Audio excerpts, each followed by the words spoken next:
Hey, how are you doing? It's Alan here from Looking for Warriors, and I want to talk about Kanban for exams. Super, super important. Kanban is the method that allows the made Toyota, one of the best manufacturers of cars in the world, where everyone knows if you buy a Toyota, most likely nothing's going to go wrong with it. It's going to be a great car. Kanban is the method that means that instead of updates to your phone every year, you get updates in the background to your phone every single day. You don't even notice them. That's why your apps get better and better and better. And this is good and bad. Maybe with Facebook and Instagram, they're getting you more and more addicted. But that's another question.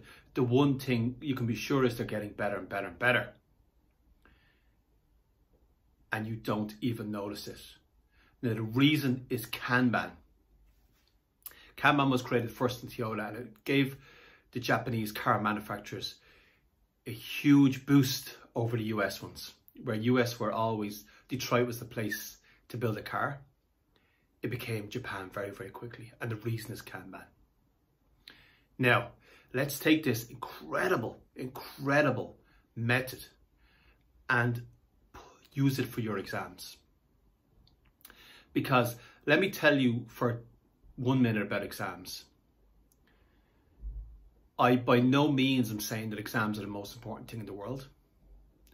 I also am by no means saying that if you don't get a good result in your exams, your life is over, like I was told, or you can't be successful. There's lots of very, very successful people who didn't do well in exams. But exams are important because they give you more options. At the end of the day, you do well in exams, you go on and get a degree, you have more options in your life. And having options is a good thing. Having options is a good thing. So if you feel you're here for a reason, you're here to do something, you need lots of options in order to achieve that in your life. It just gives you more options.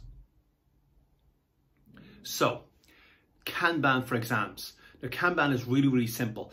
I'm going to change it around a little bit for exams, but it's really, really simple. So we're going to have a couple of things. We're going to have a board. You can have this in Trello. Trello works great on your phone. I would suggest probably using Trello or using a physical board. Now, if you have it in Trello or a physical board, it's very, very simple. So you have a big column with options. We have a smaller column with ready column. We have a column with today. We have a column with the pen. I'll explain what the pen is. And we have a column for done. Simple as that. Just a bunch of columns on a board. And this can be set up on Trello very, very easily. So, options. What I want you to do with exams is we're going to start with the end in mind. One of the most important things in life, whether you're in school doing exams, whether you're working, whether you're an internship, whatever you happen to be doing, even donating your time, one of the most important things is working out what's busy work and what's work that's getting you towards your goals. Now, quite often you're given busy work to keep you busy. And that's fine. Sometimes that's a good thing. But you should focus on tasks that are getting you towards your goals, where you want to go. Now, you should have worked out where you want to go, but we'll deal with that another time. But once you know where you want to go, you should do tasks that get you towards where you want to go. And we'll talk about doing retrospectives and everything else in order to build you up in order to do this. But first of all, we're going to talk about these columns. So I'm just going to talk about options today. Options, the most important column. Now, in traditional Kanban, this is called backlog. Because it's when programming or whatever, if you're programming, you have a backlog of tasks to do. The backlog is such a negative column. And I got this from the great Ed Dale, and there's a book called Personal Kanban. And instead of having a big backlog, which is, oh, I have to go into my backlog. With exams, you have options of things to go through. This is also the same with life. But with exams, you have options of items you want to go through. Now, what do you put in your options column? Very, very simple. You start with the end in mind. You forget about the busy work. You're going to be given lots of busy work to do. But what you want when you leave school is good results in the leaving cert. Now, all the busy work you did, or whatever, I'm in Ireland, so it's the leaving cert, but whatever exam you happen to be doing, you want good results. You want the points. You want to get into college or whatever you want to do. So you start with the end in mind. You forget about all of the busy work.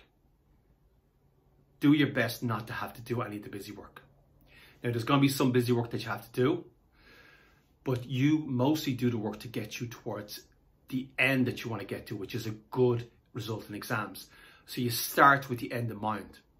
What I want you to do is download the past exam papers. They all followed exactly the same structure. There's going to be question 1, question 2, question 3, question 4.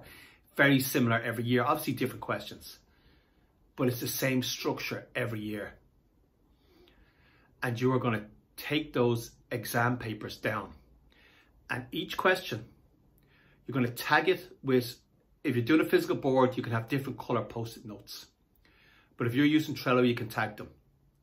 So I wanted you to tag them with the subject and what paper it is. So let's say it's maths, paper 1, tag. And we're going to put into it the first type of question, that's the question 1 that is always asked and what it is. So we'll go through that question, put that in, that's your first option.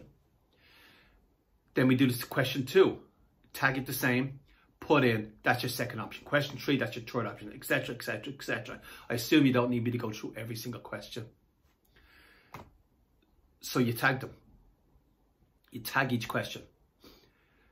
And then you decide, you pull one question. So you do that for maths, then you do that for English, then you do that for French, then you do that for science, whatever subjects you're doing, physics, biology, whatever you're doing, you do it for every single question. And a great time to do this, by the way, is the summer. Great time to do this is the summer. Don't waste your time. Get what you need in your life. If everyone else is taking 2 or 3 months off in the summer, go through it all in the summer. You have plenty of time to do the busy work when you get back to school. So you have all of your options added in, and I'll just find some screenshots to show you this. But I want you to drag across from the options column into the ready column, the first question that you want to deal with. And you're going to read that question. You can take a screenshot of it from the past exam papers. You're going to read that question, see if you can do it. Now, I'll let you know now you won't be able to do it. So you start with the problem. The problem is you can't do this question in the exam paper. And now I want you to find out how to do a good answer. So we're starting with the end, starting with the question that we cannot do. And then we're going to work out how to do that question. And we're going to do that for every single one and pull them across. And you're going to forget about all the busy work. This is your work. This is your work to get the results that you want in the leaving cert. Now I'm going to go through each one of the columns and what they're for. But today I just want to deal with options. The most important column. Get everything from your exams that you're going to be doing. And if you can give yourself 2 years to do this, it's better. If you can give yourself 3 years to do this, it's better. Prepare up front. Don't do it 3 months before the exam. If you can do it during the summer period, that's even better again. Be prepared. Now, you can do this with a couple of hours each day. You don't have to spend the whole day doing this. You can do this in a couple of hours each day if you're focused and you do a CFT. You do like 4 or 5 CFTs every day. And I'll explain what a CFT is in the next video. So you can do this. You can do this in 4 to 5 CFTs every single day. And you have plenty of time to do other things. But you will feel satisfied that you're doing the work that you should be doing. And the one thing you don't want, because this happened to me, the one thing you don't want is to walk into exam and not be able, just not have a clue what the question is a horrible, horrible feeling. It's a horrible feeling. Do you know what's an amazing feeling? You go into that exam, you see that question, and you know exactly what to do.